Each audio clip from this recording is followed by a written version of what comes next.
We are a group of GP students doing a project about the importance of being bilingual. Communication is a major part of our lives. We use it every day. It is what allows us to connect with other people and live our lives in unity. Whether it be in school, home, restaurant, malls, and most especially overseas. Being able to communicate for different languages is a very beneficial life skill to have. I was in China once with my family. Me, my brother, and my mother could all speak and understand Chinese. My dad was the odd one out. Whenever we go on trips, we would always like to wake up early and make the most out of our day. But my dad, on the other hand, would always like to stay late at the hotel to get a few extra hours of beauty sleep. So every time it's time for him to catch up to us, we would always make a bet on how long he would take to reach us. And every single time, he exceeds our expectations. Just getting a few blocks away from the hotel took him hours simply because he couldn't communicate with the locals. I really think that being able to speak multiple languages or being bilingual is extremely important for everyone. Being bilingual can improve your multitasking skills, improve your memory, and also helps you have outside the box thinking. It could also improve your social skills as you can literally communicate with a lot of people from different countries who come from different cultures and backgrounds. As we all know, communication is a very important aspect in our lives. Being able to speak multiple languages, on the other hand, would make your life so much easier. Let me tell you something about myself. There was this time when my family and I traveled to China. My parents and I were the people who are most fluent in Chinese, so we had to translate what the people they are saying to my cousins, uncles, and aunties. We were glad that we were able to understand the language well because if we didn't, we wouldn't really enjoy the trip as we would most probably spend most of the day thinking about what they are saying. Okay, so disclaimer, we weren't able to get the file for the last two interviews. So yeah. So a bit of information about Yuri, our interviewee, is that she is from Mexico and moved to the United States before the pandemic started. She can speak two languages, it's Spanish and English. Her first language was Spanish, and she learned a bit of English back in Mexico. She said that it wasn't hard for her to speak in English in the US because she already learned it. And one of the benefits she said is that she could interact with with people using their own language. An advice that she gave to people who are learning a new language is that you need to be confident and practice talking to yourself so that you can improve. After conducting an interview with Roy, he have stated that he's half Indian and half Canadian and he used to live in India but moved to Canada in 2019 because his dad got a job there. He speaks Indian and English, so that makes him a bilingual. We also asked him which language he learned first and whether it was hard for him learning the other language. He said that he first learned Indian and then English when he moved to Canada. Next, since he lives in Canada, we asked him if it was hard for him to learn English when he first arrived in Canada. He said that it wasn't that difficult as he's half Canadian, so he's able to speak English quite well and quite fluent. He also said that the benefits he got from being able to speak the languages he speaks, which are Indian and English, is that he could communicate with more people and he could understand what people are saying easily. In his perspective, he thinks that it's a bad habit to mix languages inside sentences because he thinks that other people might not understand what they are saying since you're mixing the languages into one sentence. The last question is there any advice you would like to give to people who wish or are currently learning a new language? He said that he encouraged people to learn another language as it will help you a lot, for example, when you travel abroad. Alright, we're done. Thank you for spending your time for this interview. Bye! All right. So, uh, could you give us a short introduction about yourself? You can say your name that people call you by, and what languages you speak, and whether you're still living in All your right, home country or not. all right. So, um, actual name or like just how people call me. Just what people call you. All right. So, people normally call me Ino. All right, like that's my nickname, Ino. Okay. So I was born in Madrid, Spain, and like my mom was Russian, all right, and my dad was Spanish. Okay. So do I need to mention their names too, or like No, you don't I have to. don't? It's all right. All right, all right. So that's all. So what actually happened was that due to some consequences, I had to move to Japan, and currently like living in Japan, Maebashi. Sorry, Nebashi. Yeah, it's in the middle of Wait, I'm sorry. I'm lagging you for a while.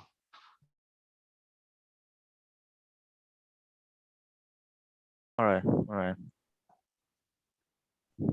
Living in Japan, Nabashi. Yup, I live in Maebashi, Maebashi.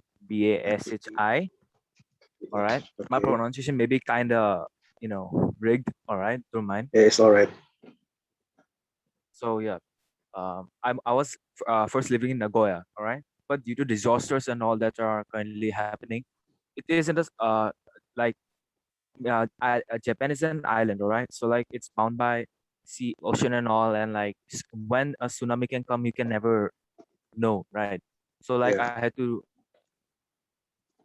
like transfer to Maebashi, the central of Japan, because I see. it doesn't really hit there. Yep, I that's see. I all. see. You said you're Russian and Spanish, right?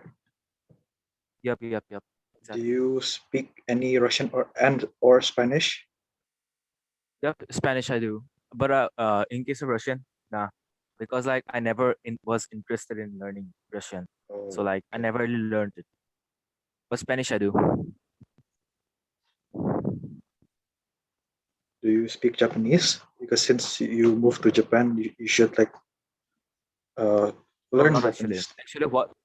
Actually what happened was that I normally talk to people in English, all right? So like many people in Japan speak English. So like if someone doesn't know English, I normally don't talk to him. I normally Oh, okay. speak to people in Japan officially, all right? So like if it comes to official purposes, then what actually happens is that I have to talk in English only, all right? That person also Okay. has to talk in English. So I see. yeah, that's all.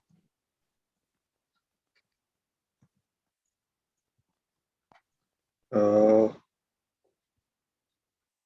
when you were since you're Spanish and Russian, which Yep. language were you taught first when you were born? First language I was taught when I first born was Spanish because Spanish. like I was born Madrid, so like I have to talk Spanish only. I see. I see. Uh, of course, you had to learn English, right? A little after that. Yep. Exactly, Was it exactly. was it hard trying Yep. to learn English? Yep, indeed. Every language is hard when you like first start learning. Like I was kind of fluent in Spanish, so like if I were to learn English, it will be kind of hard. So like, but the fact that my dad kind of knew English and my brother also, so like they helped me a lot. All right, my siblings and all. So like they kind of helped me as well as my friends. So like if I were to communicate with one another, then my English fluency can also like increase by a lot. So like that's how I learned English. I see. I see. Um, you said you didn't learn. You still don't know how to speak Japanese, right? Even though you're living in Japan. Yes. I don't. Would you say that there are some struggles of not being able to speak Japanese? Yep, there are many struggles. Like for example, not all people from Japan know English. All right. So like if I were to talk to someone who doesn't know Japanese, then I will definitely fail in that. So like if you are staying in a region and you don't know that language, then you can have real disadvantages. First of all, being discriminated. All right. For example, like if I were to talk to a local right there, which lives in like Japan, and like they don't know English. All right, most of the locals they don't know English. Only the officials know. That's why I only talk to officials. So like if I were to talk to someone who doesn't know English, then I will definitely be left alone.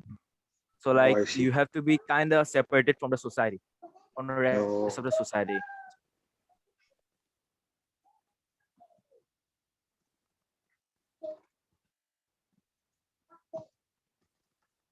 would you say that there are benefits of you being able to know how to speak Spanish in Japan? And if there are benefits, what would they be?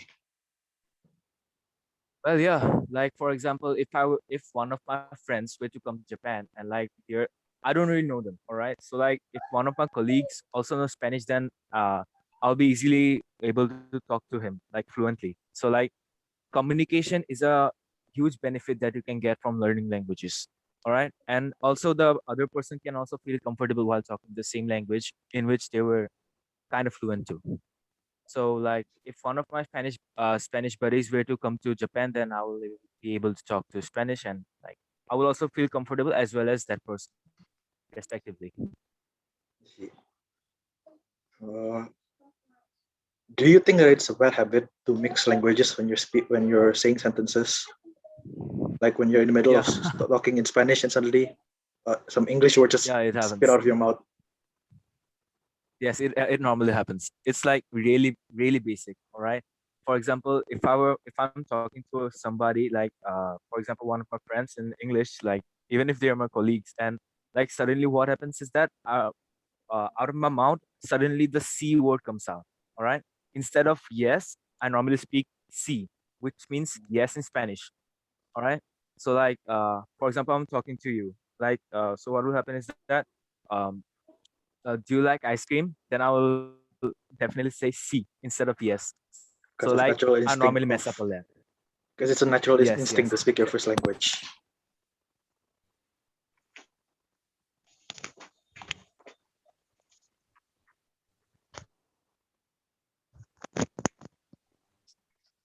Hello. Uh, is there any Sorry. advice? Yeah? There was a little disconnection right there. Oh, Can you repeat? is there any advice you would like to give people who wish or are currently learning a new language?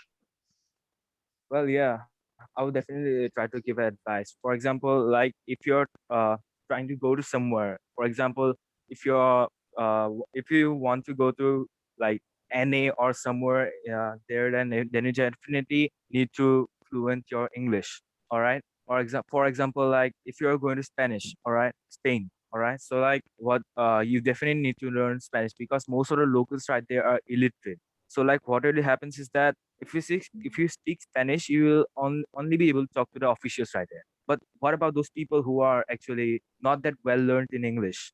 They will not be able to talk to you. All right, so definitely lack and kind of be like separated from the society, which will kind of give you a bad idea about the region or like from where or where you are staying right now. So like I would definitely recommend you to like learn a few languages like that will definitely benefit you. And that's all, I guess. All right. Thank you for your time. No problem. See ya, mate. See you. I think being bilingual would be beneficial for everyone.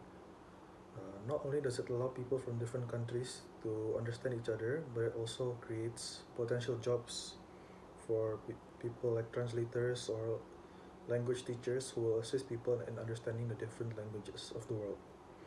In situations like travel or helping a foreigner, being bilingual would help as it would assist both parties to communicate with each other without much confusion. Say, for example, you're going to a country like Japan and you do not speak their language. An alternative would be an easy to understand language that is universally known, like English, for example, which people like the Japanese would have at least minimal knowledge of the language. So allowing both you and the Japanese people you're asking help from to be able to speak, understand, and understand each other.